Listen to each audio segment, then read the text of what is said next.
Good morning, guys. My name is Njabu. I'm in the kitchen now. So today I want to show you how we make fire in the stove in the farm. So it's the holiday season, schools are closed. We don't normally stay here full time, but when schools are closed, we come here in the farm, which is my homestead, my place of birth, where I grew up and everything else. I am a single mom of 2, but in this video I'd like to show you how we make the fire in the homestead. Yes, we do have electricity, but we still use the stove for heating up, for cooking, for making the fire, for everything else. So yeah, let's get on to it.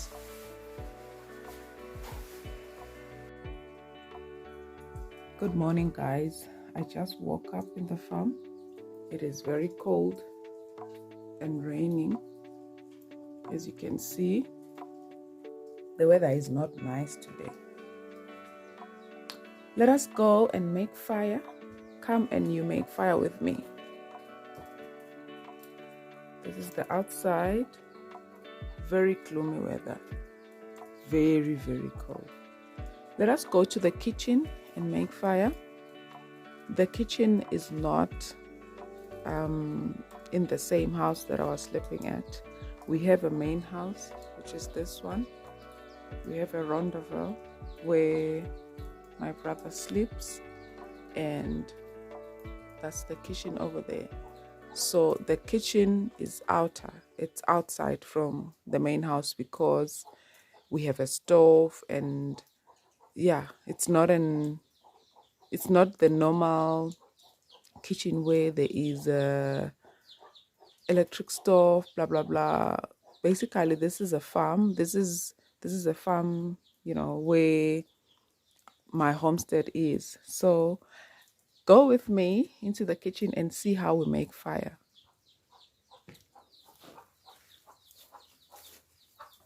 I'm wearing gumboots because the rain and the mud.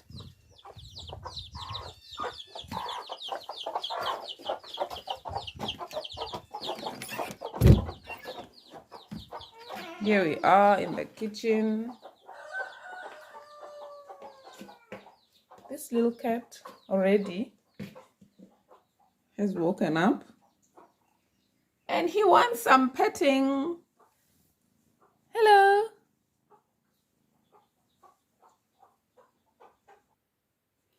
So this is the wooden fire stove. I don't know if you have seen this monstrosity before. We're still living the, you know, African life. So this pot, it has water inside, where it always has water on top of the stove when the stove is on, like there's fire going. For water, we always have hot water on the stove. So because it is cold and raining these days, so here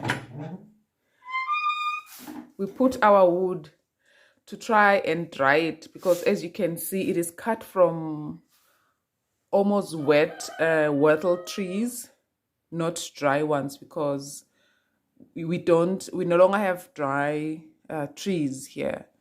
And we put the what are these blocks, firewood blocks here, so that we can dry them a little when the fire is going on here. The heat apparently helps in drying them a bit, because when you put them here, when they are wet, the fire doesn't light up. They soothe and it doesn't, heat up quickly. Hi. Say hi. The kids named her Whiskers. We just got this cat. So yeah, she's beautiful. I don't know if it's a he or she, but it's a beautiful cat. We love it.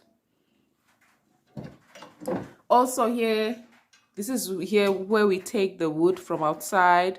We store it here, just so we can have a surplus of firewood. Don't know if you can see clearly, but yeah, It's dark inside. This is where we put the firewood. And before you start a firewood, you have to have these, I don't know if you can see, these twigs. These. We use these to start a fire because you cannot start a fire, light a fire with these ones. It won't light up and heat up. So we start by using these little twigs, putting them on top of paper, lighting up, and then putting and adding more firewood as you go. Also here behind the stove, we store some of the firewood. Because it's raining, you don't want your wood to be wet again by water now, because when the water rains, the wood takes the water. I don't know the right word, but it gets wet when you leave it outside. Also, it takes a longer time to be dry. So yeah, we put the surplus here behind the stove for drying. So let me show you now how we make the fire.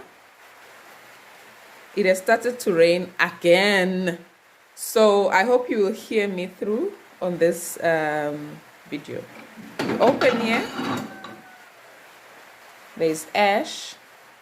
You take this thing out. You first have to empty the ash because you cannot start a fire on top of last night's ash. So apparently the fire doesn't light up. Oh, I'm filming myself, so let me put it like this. No, just like this. I hope you guys can see. But you just have to take out the ash first. Here, make it clean so that you can start your fresh fire. You put this metal back because when you don't have this and you are making the fire on top of this, it has holes, as you can see.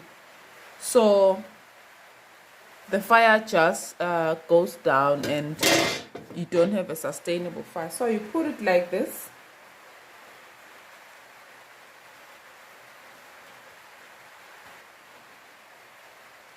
So you first have to put one twig like this in a slanting position so that you can put all your papers and then your twigs on top of it. The fire from below needs to, what can I say? You need air to flow through so that it can light up the fire and sustain the flames. So you first put the twig, as you can see, and then on top, then you can start putting your papers or dry grass if you have it, but we don't have dry grass because it's raining these days. So I'm from outside to try and break this piece of wood into these smaller pieces, as you can see, because if it is big it wouldn't catch the little flames while we are still trying to make fire. So I've already put the paper, as you can see here. Let me just show you how now you place the twigs. You place them like so.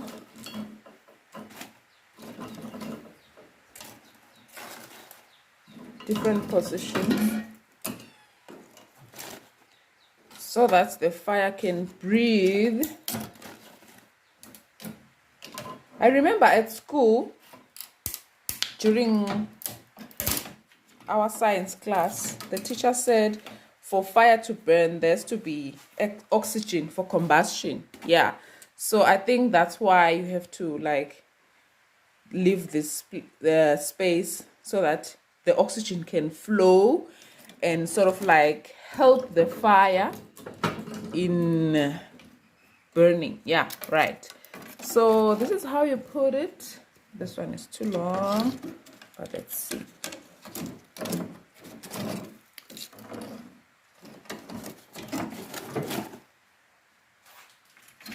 Then you start putting the bigger ones. these ones that I've just broken up with an axe.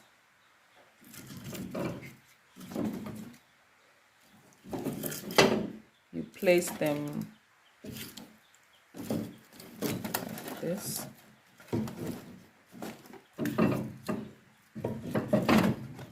So now I'm ready to light up. I hope I'll be able to light up because I'm using my hand, my one hand. Anyway.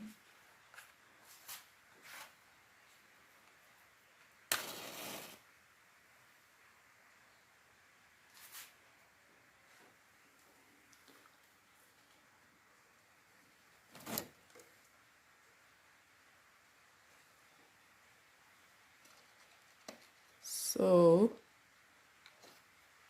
I hope it will catch. Sometimes when you light up the fire, it doesn't burn properly.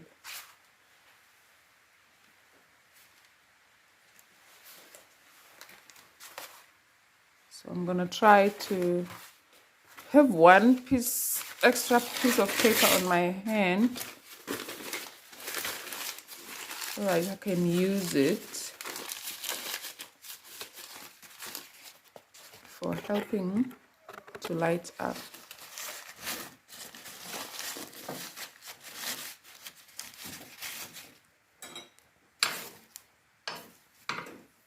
Oh, I hope it will light up. See the flames.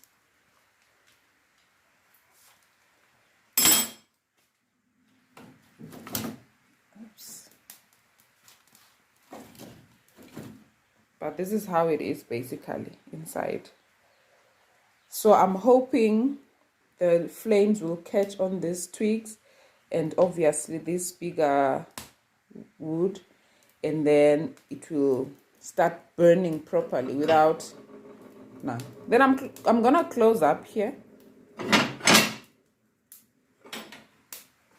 because smoke, hey, it's not nice when it burns your eyes.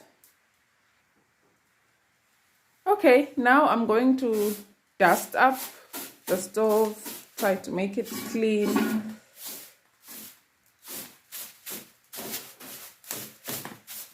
Sweep on top of it. Now, close here. Okay. Put this back. You occasionally replace here. When you take out one from here, you replace here so that you don't have a shortage of semi-dry or dry wood. So I'm replacing, closing this door.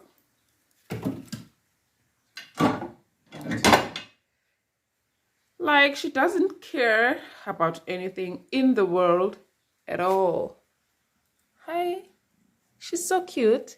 Ain't she cute? She's very, very cute. Now she wants me to pet her. I think it's a her. Puku puku. Okay, now it's time for me to put, oh, this fire, look.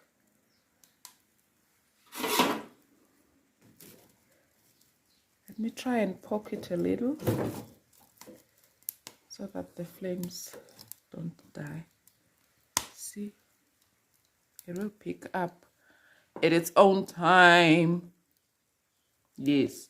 So now it's time for me to put pots. We have this type of pot, these iron cast pots we use to cook with anything. We do have the other types of aluminum and steel pots, but we like these ones for the stove. They cook faster, they boil the water faster, and they retain, you know, the heat.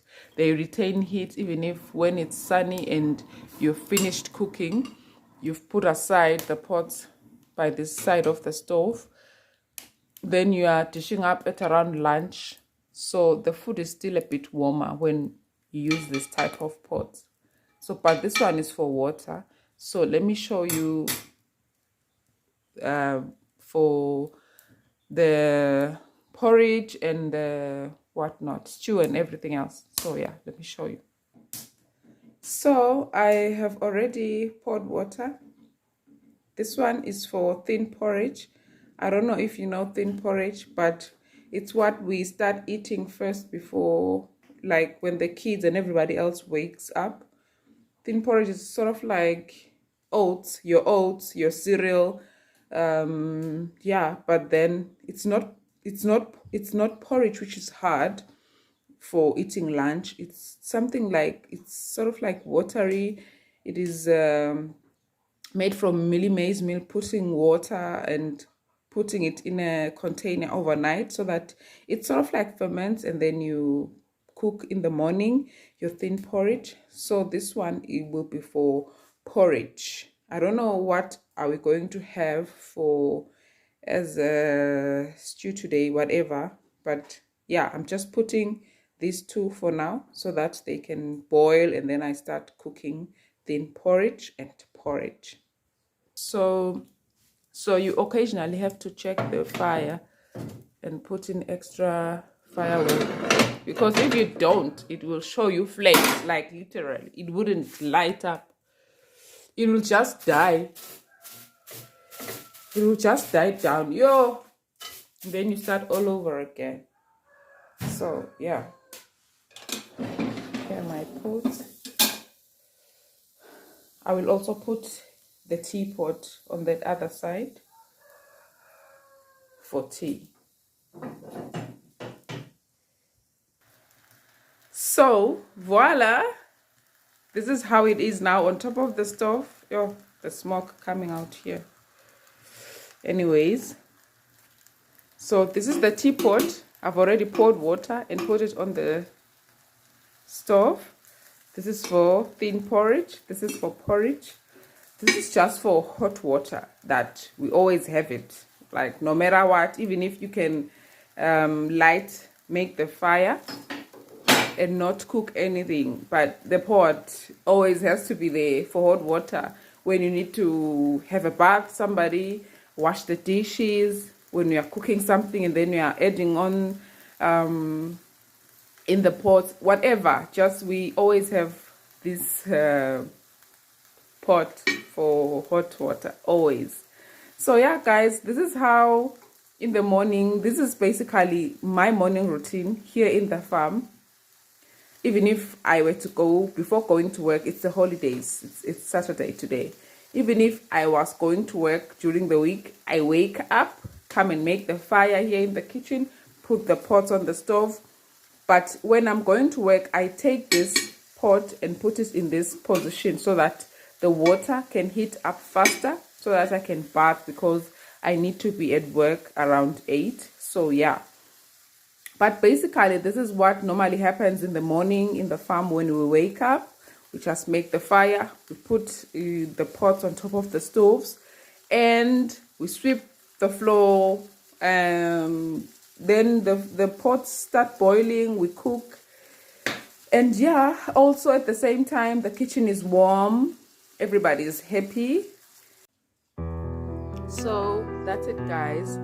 I hope you've enjoyed watching how my morning routine when I wake up and come into the kitchen. Please don't forget to like the video, subscribe, and leave a comment. And I hope you really liked watching how we do things in the morning here in the farm. I hope to see you on the